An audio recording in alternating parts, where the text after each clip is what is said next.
नमस्कार दोस्तों, स्वागत है आपका हमारे चैनल स्टडी ऑल में। दोस्तों आज का हमारा मॉडल पेपर होने वाला है आपका ईवीएस का। जी हाँ दोस्तों, पर्यावरण से संबंधित बहुत ही इंपॉर्टेंट सिलेक्टेड और संभावित प्रश्न आपको आज इस मॉडल पेपर में देखने मिलेंगे, जो कि दोस्तों आपके एग्ज़ाम एमपी टेट वर्ग 3 के लिए तैयार किए गए हैं। जी हाँ दोस्तों, तो वीडियो का अंत तक जरूर देखिएगा। एक एक क्वेश्चन के एक एक सही उत्तर को याद रखते जाइएगा एग्जाम में, जिससे कि दोस्तों आप सिलेक्शन के और भी करीब होते जाए। ठीक है, पर्यावरण के पार्ट में आपसे कोई भी क्वेश्चन मिस ना हो पाए, इसलिए हम आपके लिए लगातार मॉडल पेपर लेकर आते हैं। ठीक है दोस्तों, तो वीडियो का अंत तक जरूर देखिएगा।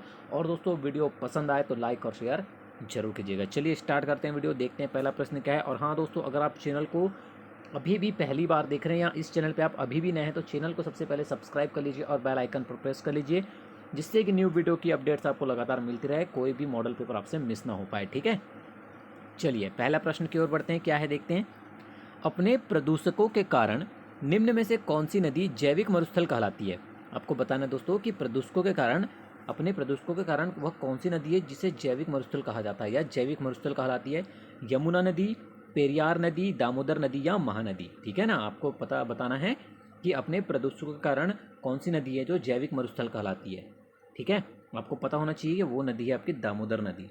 ठीक है, दामोदर नदी जैविक मरुस्थल कहलाती है। किसके कारण? अपने प्रदूषकों के कारण। ठीक है ना, अत्यधिक प्रदूषित होने के कारण। चलिए आगे बढ़ते हैं, देखते हैं सेकंड नंबर क्वेश्चन क्या है। निम्नलिखित में से कौन सा सामान्य शीतलक के रूप में प्रयुक्त होता है। नियॉन, ऑक्सीजन, नाइट्रोजन या फ्रियान। ठीक है ना, आपको बताना है दोस्तों कि कौन सा है जिसे शीतलक के रूप में प्रयोग किया जाता है निम्न में से। नियॉन, ऑक्सीजन, नाइट्रोजन या फ्रियान। तो दोस्तों इसमें से जो फ्रियान है ना, इसे शीतलक के रूप में प्रयोग किया जाता है। ठीक है ना, ये फ्रियान गैस जो होती है, ये गैस आपके फ्रिज में भी उपस्थित होती है। ठीक है ना, याद रखिएगा। भूगोल को मानव पारिस्थिति के रूप में परिभाषित किया था। आपको बताना है दोस्तों कि भूगोल को किसके द्वारा मानव पारिस्थिति के रूप में परिभाषित किया गया था। हरलॉन बैरोज ने, पेट्रिक गिडिस ने, हेरोल्ड मैकिंडर ने या ए हर्बर्सन ने। ठीक है ना, आपको बताना दोस्तों कि भूगोल को मानव पारिस्थिति के रूप में परिभाषित करने वाले कौन थे। याद रख के जाइएगा एग्जाम में, बिल्कुल इंपॉर्टेंट क्वेश्चन दोस्तों आपके लिए। हरलॉन बैरोज ने। ठीक है, किसने? हेरलॉन बैरोज ने ही भूगोल को मानव परिस्थिति के रूप में परिभाषित किया था। ठीक है, तो ऑप्शन नंबर फर्स्ट आपका आंसर हो जाएगा। याद रखिएगा, ऐसे क्वेश्चन दोस्तों आप बिल्कुल भी भूल नहीं सकते। ठीक है ना, आपको याद रखना होता है, क्योंकि ऐसे ही प्रश्न जो आपको एग्जाम में देखने को मिलते हैं। ठीक है ना, तो एक एक प्रश्न को याद रखिएगा। किस उद्योग में कार्यरत लोग विसिनासिस, ठीक है ना, याद रखिएगा, विसिनासिस रोग से पीड़ित होते हैं। कागज उद्योग, कपड़ा उद्योग, प्लास्टिक उद्योग या ग्रेफाइट उद्योग। ठीक है ना, आपको बताना है कि वह कौन सा उद्योग है जिसमें जो कार्य करने वाले जो लोग होते हैं, ठीक है ना, वो विसिनासिस रोग से पीड़ित होते हैं। तो दोस्तों वो होते हैं आपके कपड़ा उद्योग। ठीक है, जो लोग कपड़ा उद्योग में कार्य करते हैं उन्हें अक्सर कौन सा रोग होता है? विसिनासिस। ठीक है ना, ऐसे क्वेश्चन ही आपको एग्जाम में देखने को मिलते हैं दोस्तों। चलिए आगे बढ़ते हैं। निम्नलिखित में से किसने सर्वप्रथम बायोडायवर्सिटी शब्द का प्रयोग किया। ओ डी बैरो, डी कास्त्री, वॉल्टर जी रोसेन या डी आर ब्रिटिश। ठीक है, आपको बताना है कि बायोडायवर्सिटी शब्द का प्रथम प्रयोग किसके द्वारा किया गया था। एग्जाम में पूछा गया क्वेश्चन है। ठीक है ना, और पूछा भी जा सकता है, पूरी संभावना याद रख के जाइएगा। वॉल्टर जी रोसेन के द्वारा सर्वप्रथम बायोडायवर्सिटी शब्द का प्रयोग किया गया था। याद रखिएगा, है ना, बिल्कुल भी भूलना नहीं है आपको। भारतीय प्राणी सर्वेक्षण ZSI की स्थापना कब हुई। 1952, 1984, 1986 या 1916। ठीक है, तो दोस्तों भारतीय प्राणी सर्वेक्षण ZSI की जो स्थापना है वो 1916 में हुई थी। ठीक है, ऑप्शन नंबर 4 आपका आंसर हो जाएगा 1916। याद रख के जाइएगा। ठीक है ना, बिल्कुल भी भूलना नहीं है आपको। आगे बढ़ते हैं। कोयला उद्योग में कार्यरत लोगों को कौन सी बीमारी होती है। इससे पहले दोस्तों आपको कपड़ा उद्योग से रिलेटेड एक बीमारी पता चली थी। अब आपको बताना है कि कोयला उद्योग में जो कार्यरत लोग रहते हैं उनको कौन सी बीमारी होती है। विसिनोसिस, सिलिकोसिस, एस्बेटोसिस या न्यूमोनोकोसस। ठीक है, तो दोस्तों कोयला उद्योग में जो कार्यरत लोग होते हैं उन्हें वह अक्सर जिस बीमारी से ग्रसित होते हैं दोस्तों वो है न्यूमोनोकोकस। ठीक है, कोयला उद्योग में कार्यरत लोगों को न्यूमोनोकोसस नामक बीमारी होती है। ठीक है, चलिए आगे बढ़ते हैं। कार्यकीय रूप से शुष्क मिट्टी की क्या विशेषता है। आपको बताना है दोस्तों कि कार्यकीय रूप से शुष्क मिट्टी की क्या विशेषता होती है। मिट्टी में लवण सांद्रता अधिक होती है, उसमें अधिक जल होगा, पौधों को प्रकाश पर्याप्त नहीं मिलता, या मिट्टी कठोर होती है। ठीक है ना। कार्यकीय रूप से शुष्क मिट्टी की जो विशेषता होती है दोस्तों, वो मुख्यतः मिट्टी में लवण की सांद्रता अधिक होती है। ठीक है, ये उसकी विशेषता होती है कार्यकीय रूप से, किसकी? शुष्क मिट्टी की। ठीक है, चलिए 9 नंबर क्वेश्चन की ओर बढ़ते हैं। समुद्रों में प्रदूषण का मुख्य कारण है परमाणु परीक्षण, तेल रिसाव, औद्योगिक बहिस्त्राव, या पर्यटन। ठीक है दोस्तों, समुद्रों में जो प्रदूषण होता है, जो अत्यधिक प्रदूषण होता है दोस्तों, वो औद्योगिक बहिस्त्राव के कारण होता है। ठीक है ना, जो उद्योग से निकलने वाला जो प्रदूषण होता है, ठीक है ना, जो जल होता है, प्रदूषित जल, वो समुद्र में मिल जाने के कारण समुद्रों में और अधिक प्रदूषण होता है। ठीक है, तो इसका जो प्रमुख कारण है वो औद्योगिक बहिस्त्राव होगा। चलिए आगे बढ़ते हैं। प्राकृतिक वातावरण का तत्व संसाधन, ठीक है ना, प्राकृतिक वातावरण का एक तत्व संसाधन तभी बन सकता है जब मनुष्य उसको समझता है। यह कथन किसका है? ठीक है दोस्तों, ये तत्व है और ये मनुष्य है ना, थोड़ा सा ये हो गया है, आपको समझ जाना है कि प्राकृतिक वातावरण का एक तत्व संसाधन तभी बनता है जब मनुष्य उसको समझता है। यह कथन दिया गया है दोस्तों, याद रखिएगा, ब्रोइक के द्वारा यह कथन दिया गया है। आपको पता है कथन से रिलेटेड क्वेश्चन आपके लिए कितने इंपॉर्टेंट हो सकते हैं, आपके सिलेक्शन के लिए कितने इंपॉर्टेंट हो सकते हैं। ठीक है ना, चलिए आगे बढ़ते हैं। द ओरिजिन ऑफ स्पाइसेस, प्रजातियों की उत्पत्ति रचना है। किसकी रचना है? अरस्तु, मेंडल, चार्ल्स डार्विन, या रॉबर्ट हुक। काफ़ी इंपॉर्टेंट भी कह सकते हैं और काफ़ी इजी भी कह सकते हैं। क्योंकि इजी इसलिए क्योंकि हर बार एग्जाम में पूछा जाता है, तो लगभग सभी को पता होगा इसका आंसर, और इम्पॉर्टेंट इसलिए क्योंकि हर बार एग्जाम में पूछा जाता है। ठीक है ना, तो रट के जाइएगा, चार्ल्स डार्विन की रचना है द ओरिजिन ऑफ स्पाइसेस, यानी प्रजातियों की उत्पत्ति। ठीक है ना, हर बार लगभग हर बार एग्जाम में पूछा जाता है। 12 नंबर क्वेश्चन है, अंतर्राष्ट्रीय न्यायालय का मुख्यालय अवस्थित है जेनेवा में, द हेग में, न्यूयॉर्क में, या पेरिस में। ठीक है दोस्तों, अंतर्राष्ट्रीय न्यायालय का जो मुख्यालय अवस्थित है, याद रखिएगा, द हेग में स्थित है। ठीक है ना, ये भी क्वेश्चन बार बार एग्जाम में पूछा जाता है। द हेग याद रख के जाइएगा, अंतर्राष्ट्रीय न्यायालय का मुख्यालय यहाँ पर अवस्थित है। ठीक है,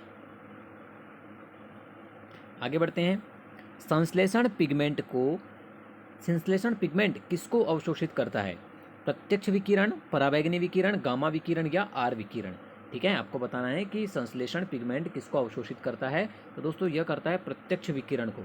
मोस्ट आईएमपी क्वेश्चन आप अगर इससे कहें तो बिल्कुल भी गलत नहीं होगा, क्योंकि एग्जाम में पूछा जाता है बार बार। ठीक है ना, याद रखिएगा, संश्लेषण पिगमेंट किसको अवशोषित करता है? प्रत्यक्ष विकिरण को। ठीक है ना,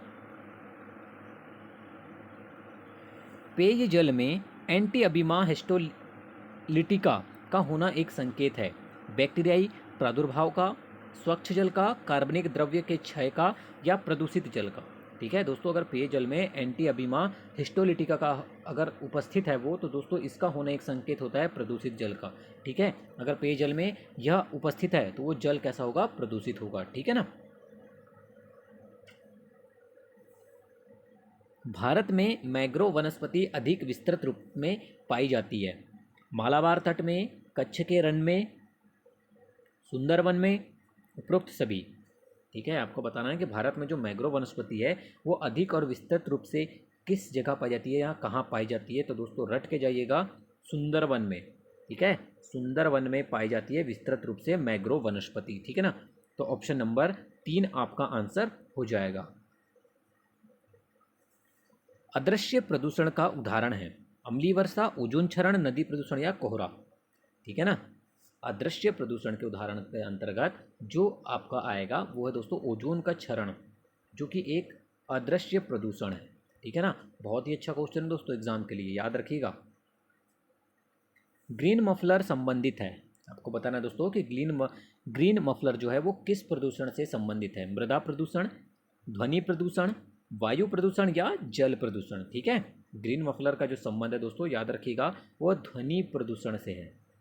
ठीक है, ग्रीन मफलर का संबंध ध्वनि प्रदूषण से है। मोस्ट आईएमपी क्वेश्चन है ये। चलिए आगे बढ़ते हैं।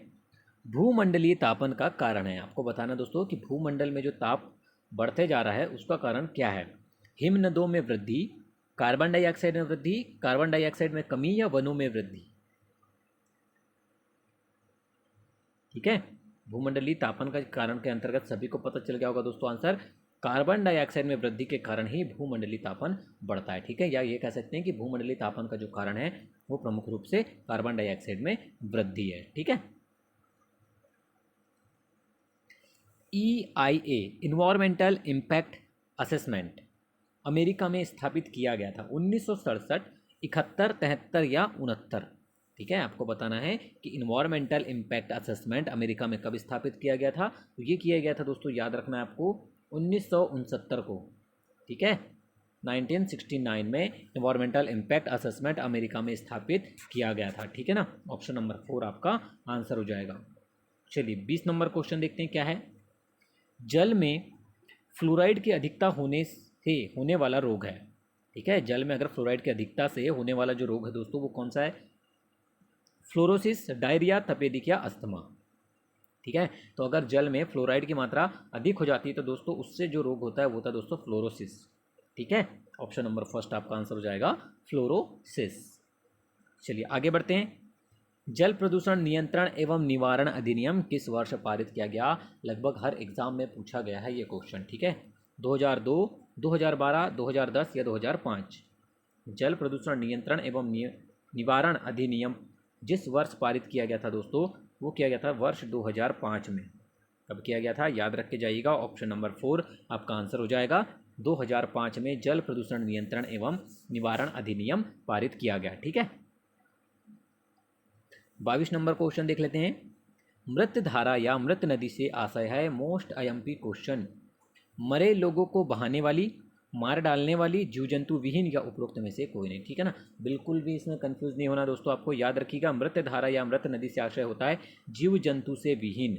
जहाँ किसी भी प्रकार के जीव जंतु नहीं होते हैं उसी को मृत धारा या मृत नदी कहा जाता है, याद रखिएगा। Option number 3 most IMP question हो जाएगा आपका, ठीक है। चलिए मरुस्थल में उगने वाले पौधे कहलाते हैं, ये भी क्वेश्चन दोस्तों बहुत बार पूछा गया है। मोजोफाइट्स, हाइड्रोफाइट्स, जीरोफाइट्स या उपरोक्त सभी, ठीक है। तो दोस्तों जो पौधे मरुस्थल में उगते हैं, ठीक है, उन्हें जीरोफाइट्स कहा जाता है। क्या कहा जाता है? जीरोफाइट्स, जो मरुस्थल में उगते हैं। ऐसे क्वेश्चन आप कभी भी मिस नहीं कर सकते दोस्तों, ऐसे ही क्वेश्चन आपको सिलेक्शन दिलवा दें, ठीक है ना। पर्यावरण एवं वन मंत्रालय भारत सरकार द्वारा पर्यावरण के क्षेत्र में दिया जाने वाला पुरस्कार है। पर्यावरण मित्र, वृक्ष मित्र, तरु मित्र या पर्यावरण श्री, ठीक है। तो पर्यावरण एवं वन मंत्रालय भारत सरकार द्वारा पर्यावरण के क्षेत्र में दिया जाने वाला जो पुरस्कार है दोस्तों निम्नलिखित में से वो है वृक्ष मित्र, ठीक है। कौन सा है? वृक्ष मित्र है, याद रखिएगा। ऑप्शन नंबर 2 आपका आंसर हो जाएगा, ठीक है। चलिए 25 नंबर क्वेश्चन देखते हैं। एक ऐसा ज्वालामुखी जिसके फिर से फूटने की उम्मीद नहीं है उसे क्या कहा जाता है? सिंडन कोर, सिंडर कोर, विलुप्त ज्वालामुखी, मोरेन या लावा, ठीक है। एक ऐसा ज्वालामुखी जिसके फिर से फूटने की कोई भी उम्मीद नहीं होती दोस्तों उसे विलुप्त ज्वालामुखी कहा जाता है, ठीक है ना। याद रखिएगा। ऑप्शन नंबर 2 आपका आंसर हो जाएगा विलुप्त ज्वालामुखी। एक ऐसा ज्वालामुखी होता है जिसके फिर से फूटने की उम्मीद नहीं होती है, ठीक है।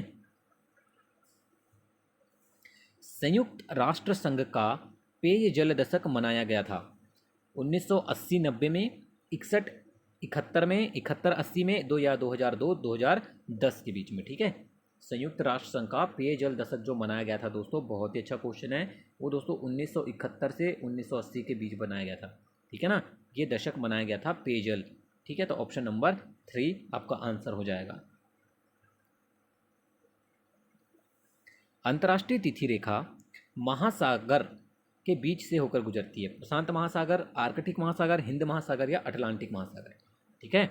आपको बताना है कि अंतर्राष्ट्रीय तिथि रेखा जो होती है दोस्तों वो याद रख के जाएगा, बहुत ही अच्छा क्वेश्चन है। वो प्रशांत महासागर से होकर गुजरती है या प्रशांत महासागर के बीच से होकर गुजरती है, याद रखिएगा। ऑप्शन नंबर 1 आपका आंसर हो जाएगा, ठीक है ना। आगे बढ़ते हैं। लवणीय मृदा में उगने वाले पादपों को कहते हैं ऑक्जिलोफाइट, हेलोफाइट, कैंजमोफाइट या लिथोफाइट, ठीक है ना। लवणीय मृदा में जो पादप उगते हैं दोस्तों उन्हें क्या कहा जाता है? याद रखिएगा, हेलोफाइट के नाम से जाना जाता है, ठीक है, जो लवणीय मृदा में उगने वाले पादप होते हैं। ऐसे ही क्वेश्चन आपको एग्जाम में देखने को मिलते हैं दोस्तों बार बार। मृदा परिवर्धन को कहते हैं अपर्दन, ह्यूमस, जलयोजन या मृदा जनन। ठीक है ना, आपको बताना है कि मृदा परिवर्धन को और क्या कहते हैं। तो दोस्तों याद रखिएगा, मृदा जनन कहा जाता है मृदा परिवर्धन को ही। ठीक है ना, ऑप्शन नंबर 4 याद रख के जाइएगा एग्जाम में। चलिए 30 नंबर क्वेश्चन देखते हैं। मृदा में उपस्थित अपक्षयित होते कार्बनिक पदार्थों को कहा जाता है ह्यूमिक सम्मिश्र, डफ, करकट या ह्यूमस। ठीक है, बहुत ही अच्छा क्वेश्चन है, एग्जाम में रिपीटेड क्वेश्चन है, पूछा गया क्वेश्चन है। तो दोस्तों मृदा में उपस्थित जो अपक्षयित होते कार्बनिक पदार्थ होते हैं उन्हें ह्यूमस कहा जाता है। क्या कहा जाता है? ह्यूमस कहा जाता है। याद रखिएगा, ऑप्शन नंबर 4 आपका आंसर हो जाएगा। ठीक है ना, ऐसे ही क्वेश्चन दोस्तों आपको एग्जाम में सिलेक्शन दिलाते हैं, याद रखिएगा, बिल्कुल भी छोड़ना नहीं है आपको ऐसे प्रश्नों को। ठीक है, वीडियो को अंत तक देखने के लिए धन्यवाद दोस्तों। वीडियो पसंद आए तो लाइक और शेयर जरूर कीजिएगा, और हाँ दोस्तों, ऐसे ही वीडियो लगातार पाने के लिए हमारे चैनल को सब्सक्राइब जरूर कीजिएगा।